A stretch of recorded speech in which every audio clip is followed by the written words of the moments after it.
ಮಹಾರಾಷ್ಟ್ರದ ಮಹಾಸಮರಕ್ಕಿರೋದು 2 ದಿನ ಮಾತ್ರ. ಇವತ್ತೇ ಬಹಿರಂಗ ಪ್ರಚಾರಕ್ಕೆ ಕೊನೆಯ ದಿನ. ಹೇಗಿದೆ ಈ ಪ್ರಚಾರದ ಭರಾಟೆ ಎಲ್ಲವೂ ಕೂಡ ಬನ್ನಿ ನೋಡೋಣ.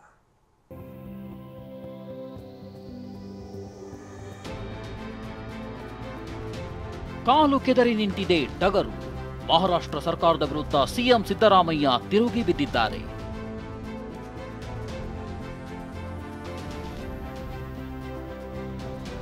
ಮಹಾರಾಷ್ಟ್ರ ಸರ್ಕಾರದ ವಿರುದ್ಧ ತಿರುಗಿ ಬಿದ್ದ ಸಿಎಂ.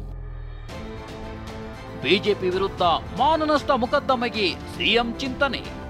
ಕರ್ನಾಟಕ ಸರ್ಕಾರ ಗ್ಯಾರಂಟಿ ಯೋಜನೆಗಳ ಬಗ್ಗೆ ಮಹಾರಾಷ್ಟ್ರ ಬಿಜೆಪಿ ಮಾಡಿರೋ ಟ್ವೀಟ್ ಸಿಎಂ ಸಿದ್ದರಾಮಯ್ಯರ ಕಣ್ಣು ಕೆಂಪಗಾಗಿಸಿದೆ. ಮಹಾರಾಷ್ಟ್ರ ಬಿಜೆಪಿ ವಿರುದ್ಧ ಕಾನೂನು ಹೋರಾಟ ಮಾಡ್ತೀವಿ ಅಂತ ಸಿಎಂ ಸಿದ್ದರಾಮಯ್ಯ ಗುಡುಗಿದ್ದಾರೆ. ಕರ್ನಾಟಕದಲ್ಲಿ ಗ್ಯಾರಂಟಿ ಯೋಜನೆಗಳನ್ನ ಸರಿಯಾಗಿ ಕೊಡ್ತಿಲ್ಲ ಎಂದು ಸುಳ್ಳು ಜಾಹೀರಾತುಗಳನ್ನು ನೀಡಿರುವ ಮಹಾರಾಷ್ಟ್ರ ಸರ್ಕಾರದ ವಿರುದ್ಧ ಕೋರ್ಟ್ ಕೇಸ್ ಹಾಕುವುದರ ಬಗ್ಗೆ ಯೋಚಿಸುತ್ತಿದ್ದೇನೆ ಎಂದು ಸಿಎಂ ಸಿದ್ದರಾಮಯ್ಯ ಹೇಳಿದ್ದಾರೆ. It is only to mislead the people of Maharashtra in order to get the votes of Maharashtra. He is telling lie. It is telling lie. It's a false advertisement given by the Maharashtra government. ನಾನು ಕಾನೂನು ಅದನ್ನು examine ಮಾಡಿಸ್ತಾ ಇದ್ದೀನಿ. ನಾವು ಅವ್ರ ಮೇಲೆ Maharashtra government ಮೇಲೆ ಒಂದು ಸೂಟ್ ಹಾಕಕ್ಕೆ ಯೋಚನೆ ಮಾಡ್ತಾ ಇದ್ವಿ. ಯಾಕಂದ್ರೆ ಸುಳ್ಳು ಕೊಟ್ಟಿದ್ದಾರೆ ಅಡ್ವರ್ಟೈಸ್ಮೆಂಟ್. ಮಹಾ ಸಂಗ್ರಾಮಕ್ಕೆ ಕ್ಷಣಗಣನೆ. 2 ದಿನ ಬಾಕಿ. ಇನ್ನು ಮಹಾರಾಷ್ಟ್ರ ವಿಧಾನಸಭೆ ಚುನಾವಣೆಗೆ 2 ದಿನ ಬಾಕಿ ಇದೆಯಷ್ಟೇ. ಇದರ ನಡುವೆ ಕಾಂಗ್ರೆಸ್ ಅಧ್ಯಕ್ಷ ಮಲ್ಲಿಕಾರ್ಜುನ ಖರ್ಗೆ ಪ್ರಚಾರದ ವೇಳೆ ಭಾರತದಲ್ಲಿ ಬಿಜೆಪಿ ಮತ್ತು ಆರ್ಎಸ್ಎಸ್ ವಿಷ ಇದ್ದಂತೆ, ಅಂತಹ ವಿಷಕಾರಿ ಹಾವನ್ನ ಕೊಲ್ಲಬೇಕು ಎಂದು ಹೇಳಿಕೆ ನೀಡಿದ್ದು ವಿವಾದಕ್ಕೆ ಕಾರಣವಾಗಿದೆ.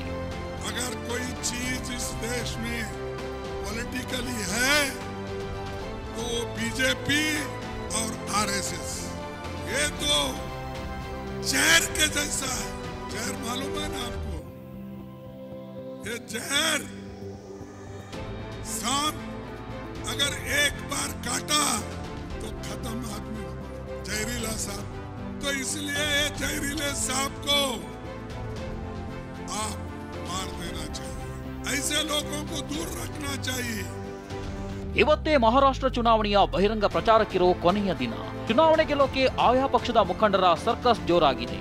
ಪ್ರಧಾನಿ ಮೋದಿ ವಿರೋಧ ಪಕ್ಷದ ನಾಯಕ ರಾಹುಲ್ ಗಾಂಧಿ ಅಬ್ಬರದ ಪ್ರಚಾರದಲ್ಲಿದ್ದಾರೆ.